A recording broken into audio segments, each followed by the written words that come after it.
Então hoje eu vou trazer um resumo do Tratado sobre a Tolerância de Voltaire. Só para contextualizar, Voltaire era um filósofo iluminista da época do século das Luzes. Então, iniciando já com o primeiro capítulo, só recapitulando, a UFPR vai cobrar o primeiro capítulo, o quarto, o quinto, o sexto e o 18º. Então, são 5 capítulos que a UFPR cobrará do livro Tratado sobre a Tolerância. Então, o primeiro capítulo, que o título desse capítulo é História Abreviada da Morte de Jean Calas, que basicamente apresenta a família de Jean Calas e fala sobre o caso da morte e do julgamento de Jean Calas, né? Então, basicamente, primeiramente, Voltaire ele apresenta a família de Jean Calas, que basicamente ele tinha uma mulher e ele era o patriarca da família, no caso. Ele era o pai, era quem mandava na casa. E ele tinha 3 filhos, que Voltaire menciona, que era o Louis Calas, que ele era católico. Só deixando claro que Jean Calas ele era protestante. E ele já tinha um filho católico, que era Louis Calas, que já tinha saído de casa, já era um homem, já tinha sua própria família. E daí, ele tinha o Marc Antoine, que é uma das principais figuras, né? Que ou ele vai ser suicidado, ou o Jean Calas matou o seu próprio filho. E ele tem um terceiro filho mencionado, que é o Pierre Calas. E além disso, o autor não mencionou o nome, mas ele tem algumas filhas. Então, Jean Calas tinha 68 anos e é protestante. Segundo o autor, ele havia aceitado a conversão de seu filho, Louis Calas, como eu havia mencionado. E além disso, sua criada, a sua empregada, ela era católica, a qual educou seus filhos, o que demonstra que Calas era tolerante. Então aí, o Voltaire usa desses argumentos que Jean Calas tinha aceitado a conversão de um dos seus filhos, no caso Louis Calas, e que ele tinha uma criada católica que criou seus filhos. Então Voltaire usa desses dois argumentos para dizer que Jean Calas era tolerante e que ele meio que para defender o Jean Calas nesse processo que haverá. A história realmente começa quando o seu filho, Marc Antoine, triste e depressivo porque teria o desejo de ser advogado e não poderia, pois deveria ser católico, ou seja, você teria que ser católico para, então, ser advogado. Ele, então, decide suicidar-se após perder o seu dinheiro em apostas. Então, Marc Antoine decidiu se suicidar, pois ele tinha uma vida triste e depressiva. E logo após ele perder o dinheiro em apostas, então ele se suicida. Isso é o ponto de vista de Voltaire, no caso, certo? O que ele mais acha possível, né? Então, na noite em que se suicidou, estavam presentes na casa seu pai, sua mãe, seu irmão Pierre Calas e seu amigo Lavais. Logo após o suicídio, a cidade inteira inventa o boato de que seus pais haviam o matado. Voltaire até cita que iniciou com um homem qualquer gritando que o Jean Calas tinha matado o Marc Antoine, seu filho, porque ele tinha decidido se converter ao catolicismo. Então, de um cara que gritou, girou um boato na cidade inteira. Pois ele estava decidido a se converter ao catolicismo. O boato se espalha e então Jean Calas é julgado à morte por 13 juízes. Porém, enquanto era morto à tortura, nunca hesitou a dizer que era inocente e ainda pediu a Deus para que perdoasse os juízes. Então, essa fala de Jean Calas, né, de falar que ele era inocente a todo momento, porque ele foi julgado a ser morto numa tortura, que era a roda, que era usado na época para torturar quem era julgado, né? E ele acabou sendo morto nessa tortura. E além disso, nesse primeiro julgamento, todos os cúmplices, segundo o juiz, né, que era ali o Jean Calas, não, o Pierre Calas, que era um dos filhos de Jean Calas, a mãe, no caso a mulher de Jean Calas, e o amigo Levais, eles foram obrigados a assistir a essa tortura. Esse aí também foi um dos julgamentos, né? E essa questão de Jean Calas pedir para Deus para perdoar os juízes que condenaram ele, revoltou muito os juízes que então fizeram um segundo julgamento, no qual obrigaram Pierre Calas, um dos filhos de Jean Calas, a se converter ao catolicismo, e além disso separou as filhas dele da sua mulher, no caso a mãe dessas filhas, né? Depois desses feitos e da injustiça que pode ou não ter acontecido, pois existem duas hipóteses. Só recapitulando também, que esse ponto de vista do que eu acabei de citar dessa história é um ponto de vista de Voltaire. Então, pode ter acontecido sim de o Jean Calas ter matado o seu filho Marc Antoine, mas Voltaire ele afirma, no seu ponto de vista, que foi uma injustiça dos juízes, né? Então aí, existem duas hipóteses então. Primeiro, Marc Antoine ter realmente se suicidado e os juízes cometeram uma injustiça no julgamento. E segundo, Jean Calas ter realmente matado seu filho e os juízes terem julgado certo.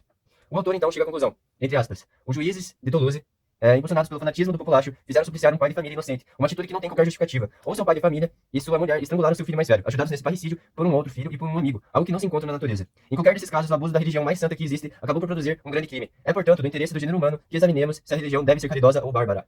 Então aí, o primeiro capítulo é basicamente isso.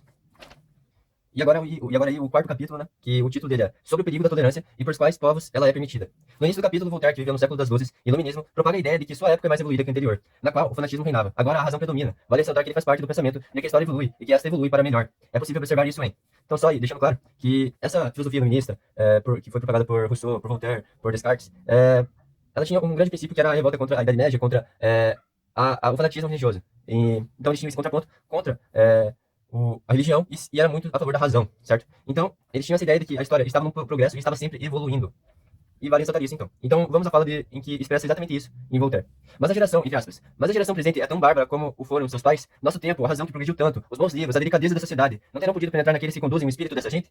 E não percebemos que quase toda a Europa vinha mudando de aspecto durante os últimos 50 anos, aproximadamente? Os governos se fortaleceram por toda parte, ao mesmo tempo em que os costumes se amenizaram. Ele ainda cita exemplos. A fúria que inspiraram o espírito dogmático e o abuso da religião cristã mal compreendida já derramou sangue o bastante, já produziu tantos desastres na Alemanha, na Inglaterra e até mesmo na Holanda, quanto na França. Todavia, nos dias que correm, as diferenças de religiões não causam mais quaisquer problemas nesses estados. O judeu, o católico, o ortodoxo, o luterano, o calvinista, o anabatista, o sociniano, o menonita, o morável e tantos outros vivem como irmãos nesses países e contribuem igualmente para o bem da sociedade. Então aqui, nessa primeira parte, Voltaire deixa exatamente clara essa ideia de que a história está tendo uma evolução e que a razão é essa evolução, né? Que o fanatismo religioso foi sim um momento de trevas para a história, né? Principalmente aqui quando ele fala. E não percebemos que quase toda a Europa vem mudando de aspecto durante os últimos 50 anos, aproximadamente. Os governos se fortaleceram por toda parte, ao mesmo tempo em que os costumes se amenizaram. Então, que ele que escreveu em 1713 esse tratado, numa época em que a Europa inteira estava consumada por impérios absolutistas, e ele defende isso aqui, né? Ele fala que os governos se fortaleceram por toda parte, ao mesmo tempo em que os costumes se amenizaram. Que foi o momento em que o Império Absolutista, todos os impérios absolutistas da Europa, eles estavam se desprendendo um pouco da igreja, ou seja, estavam começando a dar mais espaço para a razão. E ele defende, claro, aí, muitos autores, que analisam esses textos, falam que Voltaire era contra o Império Absolutista. Mas essa frase é claro que ele gosta dos impérios absolutistas, por eles estarem se desprendendo da religião. E, tanto é que ele cita o exemplo que a Alemanha, a Inglaterra, e até mesmo ali a Holanda, todos os países que se desprenderam muito da religião católica, principalmente a Inglaterra, né, que até criou uma nova religião. E esse seu pensamento de um Estado laico, de um Estado que se separe da igreja, influenciou tanto a filosofia iluminista que afetou e implicou também no Napoleão, né, que foi aí um grande ícone da Revolução Francesa, que se desprendeu totalmente da igreja católica, né, tanto é que ele, em vez de ser coroado pelo Papa, né, pelo Papa Pio VII, se não me engano, ele mesmo pegou a coroa e colocou em si mesmo, mostrando esse desapego à religião católica, e prevalecendo, então, essa ideia de submissão da igreja católica, ou seja, ele se desprendia da religião católica e ele não estaria mais submisso à igreja. Então, a seguir, o autor coloca exemplos horrorosos que os católicos faziam na Irlanda, sem citar fontes, com seu fanatismo, e coloca a filosofia como a herói que salvou todos do fanatismo. Após essa colocação, ele dá mais exemplos de governos em que a razão predomina, como o Império Turco, a Índia, a Pérsia, a Tartária, a Rússia, etc. Após isso, cita casos da China e do Japão, que expulsaram os jesuítas, porque os jesuítas eram intolerantes e não a própria China e o Japão. Vale ressaltar que o iluminismo odiava os jesuítas, né? E um exemplo claro disso, se você pegar o livro, o Tratado sobre Tolerância, o Voltaire, todo momento, ele vai citar os jesuítas. Ele tem que falar mal dos jesuítas, porque o iluminismo, ele era totalmente contrário aos jesuítas, né? Os jesuítas aí que foram uma grande ordem, uma grande confraria da Igreja Católica, que serviu aí para conter essa progressiva das ideias iluministas e também da Reforma Protestante, né? Então aí, os jesuítas foram uma grande ordem católica que contribuiu muito com a Igreja Católica para conter esses avanços. E um dos exemplos mais icônicos, até mesmo aqui para nós brasileiros, desse ódio que os iluministas tinham contra os jesuítas, é o próprio ministro do Império Português, Marquês de Pombal, na época da colônia brasileira ainda, que tirou todos os jesuítas, expulsou os jesuítas do Brasil. E aí, continuando então, além disso, Voltaire discorre sobre os Estados Unidos, na época de colônia ainda, no qual cita John Locke como precursor das leis, exaltando as leis na Carolina. Na conclusão do capítulo, o autor fala: para finalizar, a tolerância nunca provocou guerras civis, a intolerância cobriu a terra de morticínios. Então aí, o Voltaire ele escreveu o Tratado sobre Tolerância em 1713 e o que aconteceu depois, né? Perdão, ele escreveu em 1763, né? 1713 é uma bula que vai ser apresentada aí no quinto capítulo. Então, só corrigindo o que eu falei antes e agora. Então, o livro Tratado sobre Tolerância foi escrito em 1763. Na conclusão do capítulo, o autor fala: para finalizar, a tolerância nunca provocou guerras civis, a tolerância cobriu a terra de morticínios. Então, o que aconteceu logo depois? Né? A própria Revolução Francesa, que foi totalmente influenciada por seus ideais, né? Por esses ideais iluministas em que a razão predominava. E ele acabou de afirmar aqui nessa frase que a tolerância nunca provocou guerras civis. O que aconteceu, né? Enfim. Então, aí fechou o quarto capítulo e vamos para o quinto capítulo. No quinto capítulo, que tem o título Como a Tolerância Pode Ser Admitida, Voltaire inicia bajulando os leitores e incentiva-os, principalmente os mais poderosos, a perpetuar sua escrita sobre a tolerância, colocando ainda que com essa visão o Estado terá um maior florescimento. Então aqui o Voltaire já deixa claro, nesse trecho que eu vou agora falar, que esse tratado sobre tolerância ele era voltado não para os mais humildes, para a população em geral, mas sim para a elite, para os burgueses, para os príncipes, enfim, como segue abaixo. Ouso supor que um ministro esclarecido e magnânimo, um prelado humano e sábio, um príncipe que sabe que seu interesse consiste em conservar um grande número de súditos e que sua glória repousa sobre sua felicidade, digne lançar os olhos sobre esse escrito informe e defeituoso. Ele completará com os próprios conhecimentos, então dirá a si mesmo: que tenho a perder ao ver a terra cultivada e desenvolvida por mais mãos laboriosas, com o aumento dos impostos e com o maior florescimento do Estado. No decorrer, continua dando exemplos de tolerância e aponta um dos benefícios da tolerância e de um possível Estado laico. Quanto mais seitas houver, menos cada uma delas será perigosa. A multiplicidade as enfraquece, todas são reprimidas por leis justas, que proíbem as assembleias tumultuosas, as injúrias e as sedições, e que são sempre mantidas em vigor pela força coerciva.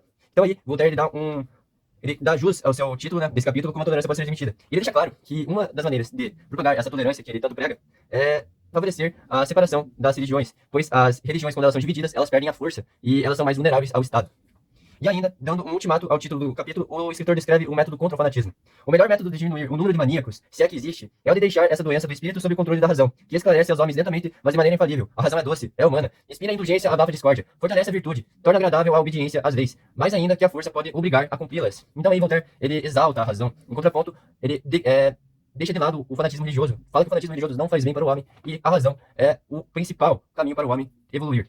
Após essa fala, Voltaire ainda discorre que não se deve comentar sobre quando havia excessos religiosos, no caso da Idade Média, mas sim sobre o ponto em que se está, quando a razão está reinando. Talvez seja por isso que a filosofia moderna é mais privilegiada que a patrística. Não obstante, o autor segue a comentar sobre a bula Unigênitos e comenta: Isso era o mesmo que, por escrever a razão, as liberdades da igreja galicana e os próprios alicerces da moral. Era o mesmo que dizer aos homens: Deus os ordena que nunca comprais vosso dever, desde que temais a injustiça. O que é um exagero total de Voltaire, mostrando que, de fato, estava mais atento aos seus objetivos e desejos do que com a própria verdade. Pois na bula, que foi publicada em 1713, tinha por objetivo clamar a responsabilidade total da igreja católica sobre a interpretação bíblica. O que é justo, porque além de ser apostólica, os sacerdotes estudam anos para interpretá-la de maneira mais correta. Assim como preserva a tradição e o magistério, o que não ocorre quando pessoas despreparadas interpretam a Bíblia, criando heresias. Portanto, a bula referida por Voltaire não tem nada a ver com banir a razão, e sim utilizá-la juntamente com a fé. Na conclusão do capítulo, o autor afirma que vive em um período histórico, 1763, degustativo e de paz pública. Então, aí mais um ataque de Voltaire à igreja. E se você for ver até nos outros capítulos que não estão que vai cair na fé, né? Ele todo momento ataca a igreja. Ou seja, é claro, essa ideia de Voltaire de deixar a religião de lado e acabar com a religião, né? Agora o penúltimo capítulo, o sexto capítulo, né, das obras, né? Porque é bem maior o livro, né? Então, o título do sexto capítulo é Sem tolerância pode ser de direito natural e de direito humano. O direito, já iniciando com um trecho desse sexto capítulo, entre aspas, o direito da intolerância é, portanto, absurdo e bárbaro. É o direito dos tigres, sendo bem mais horrível também, porque os tigres dilaceram suas presas para comer, enquanto nós nos exterminamos por causa de alguns parágrafos. O capítulo encerra-se assim e resume perfeitamente a visão de Voltaire sobre o assunto, que afirma que a intolerância é um direito natural e, portanto, é intolerante. O ser humano é intolerante por natureza. E ainda satiriza os cristãos nesse capítulo. Entre aspas, se fosse o direito humano que nos levasse a nos conduzirmos dessa maneira, seria necessário que os japoneses detestassem os chineses, que por sua vez execrariam os siameses. Estes perseguiriam os habitantes dos Ganges, que se lançariam contra os moradores do Indo. O mongol arrancaria o coração do primeiro malabar que encontrasse. Os malabares poderiam matar os persas, que poderiam massacrar os turcos, e todos juntos se lançariam contra os cristãos. Se bem que esses vêm de fato devorando uns aos outros há muito tempo, remetendo às intrigas entre protestantes e católicos. Então aí Voltaire continua atacando a igreja católica e os cristãos de modo geral, né?